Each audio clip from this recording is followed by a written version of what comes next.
I bɛna ye k'a fɔ ta donnen don muso ka so la a denw bɛ yen a ka nafolo o bɛ so kɔnɔ a ka balo o bɛ so kɔnɔ mais a bɛ ye k'a fɔ o nɔ kan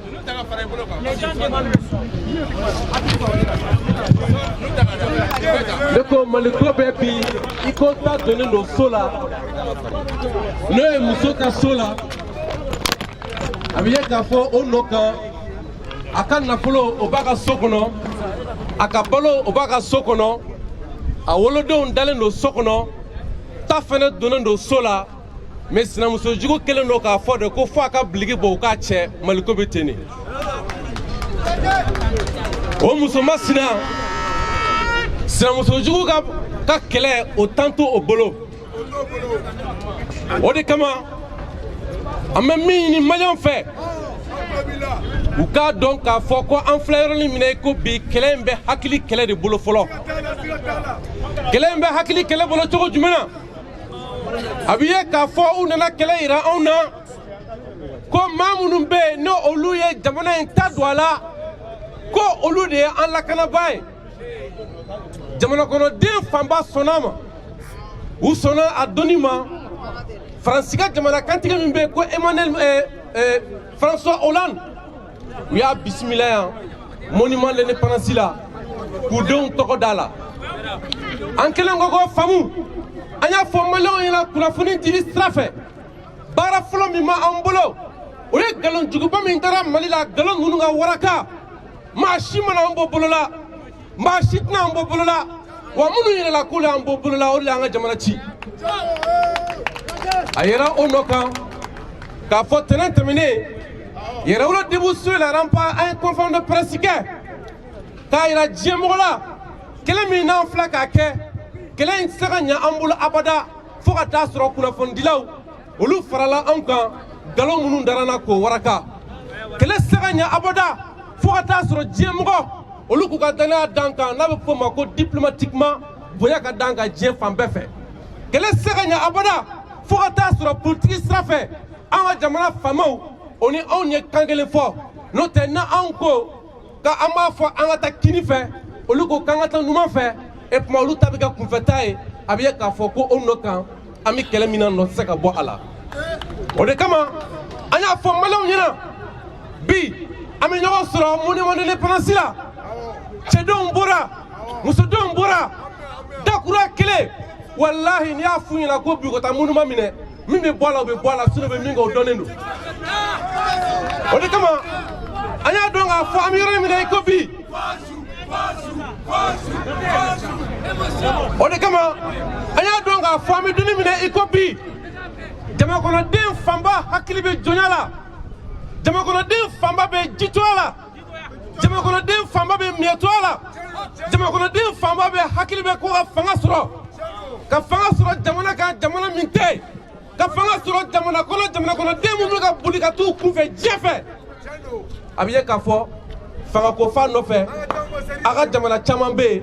jamana ɲɛmɔgɔ caman bɛ yen ou bien maa lafalen caman bɛ yen i b'a ye k'a fɔ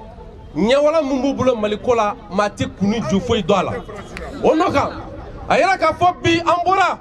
parce que bi don fanga dɔ binna fanga min bɛ tali kɛ fanga jugu la o fanga jugu binnen fanga jugu wɛrɛ wulila min ye Faransi ka fanga jugu ye an k'a bila an kunna ko à partir d'aujourd'hui fo kɛlɛ ka ɲɛsin Faransi n'a ka jɛw ka fanga jugu de ma o bɛ cogo min na Malikaw an y'a ye k'a fɔ lundi tɛmɛnen an bɛ ka kuma minnu fɔ yan ko Faransi de ye ta don Libi la an bɛ ka kuma minnu fɔ yan ko Faransi de ye Saheli donni bisimasa kɔnɔ an bɛ ka kuma minnu fɔ yan ko Faransi de kama dugu jenina an bɛ ka kuma minnu fɔ yan ko Faransi de kama bi an ka jamana bɛ sɛgɛn na mardi tɛmɛnen Emmanuel Macron a nana yira k'a fɔ ko tiɲɛ yɛrɛ la maliyɛnw bɛ ka min fɔ farafindenw bɛ ka min fɔ Faransi ka tɔɔrɔ cogo ma tiɲɛ de don donc an tun y'o min ɲini Macron fɛ an b'a fo la mais an b'a fɔ Macron ɲɛna o tɛ boli kɛ n'i sɔnna ka jɔ i ka jalaki kɔrɔ i bɛ sigi kɔ i ka sigi kɔ ye mun ye i k'a fɔ diɲɛmɔgɔ ɲɛna i ye janfa don cogo jumɛn i ka laɲini ye mun ye i ni cɛnnikɛla minnu jɛra k'o janfa don a k'a ka koso o n'a ka kasaw ta ka bɔ an ka jamana kɔnɔ bawo aw ye jamana cilaw kan malikaw mina min fɔ ye o ye ni bi bɔra ye an bɛna bɔli min kɛ o bɛna kɛ le 25 mai komi an ka 20 janvier bɔli la u ye kibaruya cari diɲɛ fan bɛɛ fɛ k'a fɔ k'an ka bɔli in ɲɛsinnen don ko kuluba de cili ma k'a fɔ k'an ka bɔli ɲɛsinnen don faransi ambasadi cili ma u y'a fɔ k'an ka bɔli ɲɛsinnen don fangabondaw minnu bɛ Mali kɔnɔ o don ko k'o ci anw ye maliden sɛbɛw de an tɛ Mali fangabonda ci o n'o kan a yira k'a fɔ ka bɔ 20 janvier la ka na fɔ sisan na an ye ɲɛfɔli kɛ ala barika la bi bɔli kun ye an ka ɲɔgɔn sɔrɔ monument na mais komi an n'u delilen don n'a kabi Amadu Tumani Ture tile k'a fɔ n'an bɔra n'u m'an ka bɔli min faamu n'u ko kuma dɔ la k'an k'an sigi yɔrɔ min na k'an ka kuma lase an b'o lase munna parce que an b'a dɔn n'an taara diɲɛ fan fan an ka kunnafonidilaw bɛ tugu an kɔ an bɛ laseli minnu kɛ diɲɛ bɛɛ b'a la sɔrɔ o nafa ka bon ni kuma dɔ la an ka bɔ ka taa tiɲɛni kɛ ka taa sɔrɔ laɲini ma faamu fɔlɔ o n'o kan malikaw n'an bɔra bi la an bɛna conférence baw kɛ mun de ye ɲɔgɔn faamuyaba conférence ye sariya minnu taara ka Mali dugukolo nafolo tila jamana juguw ɲɔgɔn cɛ sariya minnu taara Mali dugukolo a kan forobaso minnu bɛ yen k'olu forobaso buruja a sariyaw dɔ bɛ tali kɛ min na u ye en 1998 a yira ko n'i ye Mali ta k'a lajɛ milliardaire mɔgɔ 21 de tun b'a kɔnɔ o mɔgɔ 21 na maa 16 o tun ye politigimɔgɔ ye adama kɔnɔ a yira k'a fɔ nafolo sɔrɔla cogo jumɛn u ye sariya ta u ye min wele ko programme de réforme des entreprises publiques o programme de réforme in u ye an ka usine 35 de liquider k'a ci mais a cira cogo jumɛn réforme sariyaw taara assemblée de kɔnɔ a taara assemblée kɔnɔ députés fɛ députés minnu bɛ yen bi n'a bɛ ye ko olu dɔw b'a fɔ ko dɔw de ye jamana ci ka taa sɔrɔ olu de y'a sariyaw ta ka jamana ci n'a fɔ bi loi d'entente nationale i bɛ don ye ka kule ko an bɛ don min na i ko bi ko criminels bilala f'u b'u ɲɛji bɔ subaga ɲɛji bɔ u kafiri ɲɛji bɔ ka taa sɔrɔ olu députés de y'a sariya ta assemblée kɔnɔ u nana en 1992 ka sariya ta sariya min wele k'o la loi numéro 41 du 22 février 1994 o sariya min taara o nana yira k'a fɔ an ka jamana kɔnɔ foroba cakɛyɔrɔ minnu bɛ yen n'a bɛ k'a fɔ ko an ka foroba kɛ baarakɛyɔrɔ bɛ ka feere ni sariya de kama u bɛ k'a feere diyagoya la o la an b'a ye k'a fɔ n'i y'an ka jamana ta k'a lajɛ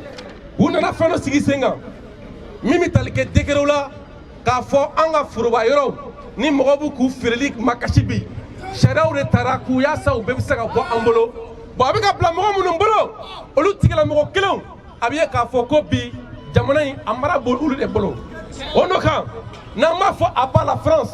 an kana ɲinɛ fɛn kelen kɔ a sen fɛ jamana kɔnɔdenw a ye sɔn a ka lamini kɛ a ye sɔn a ka kalan kɛ bi kalan kɛcogo telima o bɛ Ngo kɔnɔ an k'a ɲini ka Ngo kalan don ba la ka fara an ka kalanw caman kan malikaw walahi n'i ye cɛbakɔrɔ jɔlen a bɛ ka kuma n'a ka farin n'a ma farin walahi a kuma cogo min i b'a dɔn o de kama an bɛ don min na i ko bi an ko malikaw a y'a labɛn ni kunnafoni ye a y'a labɛn ni cɛya ye a y'a labɛn ni faso kanu ye a y'a labɛn ni danbe ye don min na an bɛ bɔ k'an sen cu dugu ma dugu tɛ sɔrɔ dugu ma o don donc o kama an b'a fɔ mɔgɔw ɲɛna bi n'an bɔra yan maa si kana miiri fɔlɔ ko dusukasi min bɛ anw kan k'a fɔ k'an b'o dusukasi kɛ ko k'a kɛ tiɲɛni ye ka ɲɛsin polisiw ma polisiw bɛ yan kabi sɔgɔmada in na u bɛ kungo la u bɛ minɔgɔ la polisiw u baarakɛɲɔgɔnw olu de bɛ ka sa garidi minnu filɛ yan u sɔrɔdasi minnu filɛ yan u baarakɛɲɔgɔnw olu de bɛ ka sa bi aw de bɛ se ka olu ka saya bali bi aw de bɛ se ka jamana bɔ bolo la parce que fo an k'a dɔn k'a fɔ an bɛ don min na i ko bi maa minnu bɛ yen n'olu yɛrɛ ko ye faso jugu ye